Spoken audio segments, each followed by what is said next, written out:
வணக்கம் அன்பர்களே. இப்போ என்னென்னு பார்த்தீங்கன்னா, இந்த மை வேலைகள் முடிஞ்சிருச்சு. நிறைய பேர் சொல்லலாம், என்ன சாமி நீங்கள் விற்பனைக்கு இல்லைன்னு போட்டிருக்கீங்க அப்படின்னு.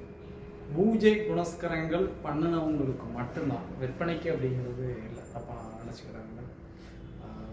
வீடியோவில் ஃபோன் பண்ணி கேட்டதுக்கு நன்றி. காரணம் என்ன அப்படின்னு கேட்டிங்கன்னா, ஒவ்வொரு மைக்கு உண்டான பூஜைகள் வேறு. அப்போ அந்த பூஜையை நம்ம பண்ணி முடிச்சுட்டு அவங்கள நம்ம ஃபாலோ பண்ணணும். அதாவது அவங்க கூட ட்ராவல் பண்ணுறோம் அப்படின்னா அப்போ கரெக்டாக இருக்கா, அந்த பூஜை புனஸ்கரங்களுக்கு உண்டான வேலை திரும்ப நம்ம செய்தா அப்படிங்கிறத பார்க்கணும். இப்போ என்கிட்ட ஒரு மாணவர்கள் வராங்கன்னா அவங்கள்ட்ட முதல் விஷயம் நான் கேட்குறது அதுதான். ஒரு மை கொடுக்குறேன் அப்படின்னா அந்த மை வேலை செய்தாலும் அவங்க பார்க்க சொல்லுவேன். சும்மா மை உரு ஏற்றி கொடுத்தா போதாது. அந்த மை எடுத்து இப்போ இந்த இதில் பார்த்தீங்கன்னா இப்போ எடுத்து வச்சுட்டோம். இப்போ பூஜையில் வச்சுட்டேன்னா இப்போ இந்த சின்ன டப்பா தான் இருக்கும். இந்த டப்பாவில் தான் வச்சுருக்கேன். இந்த டப்பாவில் வச்சுருக்கதை இது நம்ம இதே மாதிரி இப்போ ஒரு 10-20 டப்பாக்கு மேலே வச்சுட்டோம்னு வச்சுக்கிட்டோன்னா வேலை முடிச்சிட்டோம். ஆனால் ஏற்றி கொடுக்க முடியுமா அப்படின்னு ஒரு கொடுக்கணும். ஒவ்வொரு மையனுடைய இருக்குது. இப்போ அஞ்சன மை கூட இருக்குது.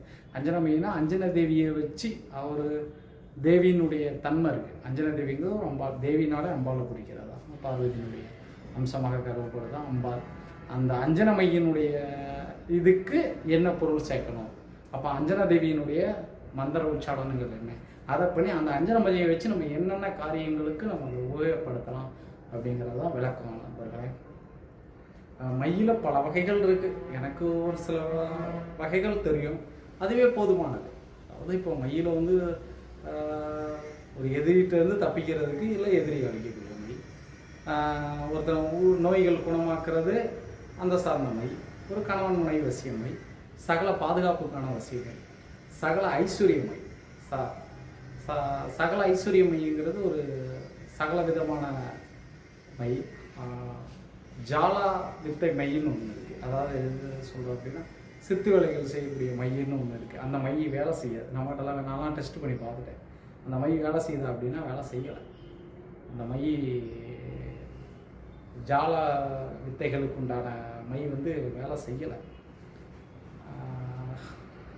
அது என்னன்னு தெரியலை. நானும் முடிச்சு பண்ணி பார்த்தோம். அந்த மையை வச்சு ஏதாவது அதனால தான் நான் சொல்லுவேன், இப்போ நான் ஒரு மை தர்றேன் அப்படின்னா அந்த மை வேலை செய்தான்னு முதல்ல செக்கப் பண்ணேன். மாணவர்களாக இருந்தாலும் நான் இந்த மையை இப்படி அரைங்க வைங்க அப்படி இந்த போடுங்க லட்சத்தோட எதுக்குமே தேவையில்லை. சும்மா 7 வேலை சொன்னாலே போதும். நல்லா புரிந்து கொள்ளுங்க நண்பர்களே. எந்த ஒரு பொருளுமே மனப்பாடம் பண்ணது தான் முன்னோர்கள் 1,08 சொல்லியிருக்காங்க. தவிர 1,08 லட்சம் உருகள்லாம் தேவையில்லை. நமக்கு மனப்பாடம் ஆகிட்டா போதும். 7 திருப்பு தான்.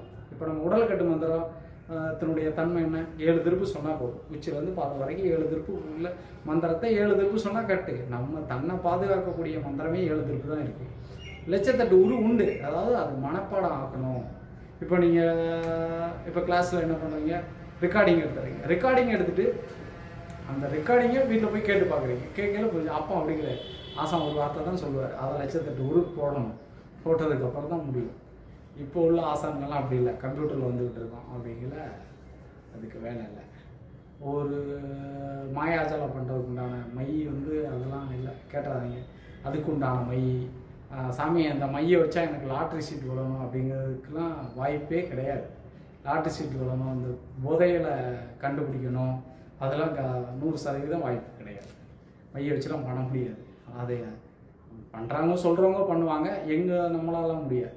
அப்படி ஒரு வாய்ப்பு அந்த லாட்ரி சீட்டில் இருந்துச்சு அப்படின்னா கோடான கோடி ஜாம்பவான்கள் ஆசான்கள் இன்றைக்கி நம்மளுடைய கேரளாவில் தான் இருக்காங்க. எடுத்துடலாம். ஃபுல்லாக லாட்ரியுமே மந்திரிகள் தம்பதிரிகள் எங்களுக்கு மட்டும்தான் விழுமே தவிர வேறு யாருக்குமே விடாது. சாதாரண மக்களுக்கு எப்படி விழுது? அந்த மையினாலலாம் லாட்ரி சீட் எடுக்க முடியாது, புதையல் எடுக்க முடியாது. சொல்லுவாங்க புதையல் எடுக்கலாம், லாட்ரி சீட் எடுக்கலாம் அப்படின்னு. இப்போ உங்கள்கிட்ட மை நான் ஒரு மினிமம் ஒரு பூஜை பண்ணிட்டு ஒரு அமௌண்ட்டுக்கு நான் மை கொடுக்குறேன்னு வச்சுக்கேன். அது பெரிய அமௌண்ட்டு கிடையாது. அதை வாங்கி நான் வேறு எதுவும் பண்ண போகிறதில்ல. அந்த அமௌண்ட்டுக்கு ஒரு லாட்ரி சீட்டை நடத்தினா பல கோடி விழும். இந்த மையம் உங்கள்கிட்ட விற்று நீங்கள் லாட்ரி சீட்டை ஏன் எடுக்கணும்? நானே எடுத்துகிட்டு போயிடலாமே. அதுக்கெல்லாம் வேலை. தன்னை பாதுகாத்து கொள்வதற்கு எப்படியோ அதே மாதிரி தான். இதில் ஒரு சில பாசிட்டிவ் எனர்ஜி ஒரு வருஷத்துக்கு இருக்கும் அந்த மையில். அந்த பாசிட்டிவ் எனர்ஜி என்ன பண்ணணும்னா தன்னை பாதுகாக்கும். எப்படி நம்ம செல் டவர் வருதோ அதே மாதிரி அது ஒரு சில பாசிட்டிவ் எனர்ஜி இருக்கும். அந்த பாசிட்டிவ் எனர்ஜி சுற்றி வேலை செய்யும். சில மைகள் இருக்குன்னா அந்த மைகள் வந்து துரதிருஷ்ட சக்திகளை வந்து கண்ணுக்கு வைக்கக்கூடிய மைகள் இருக்குது. தெய்வாதனங்கள் தெரியாது.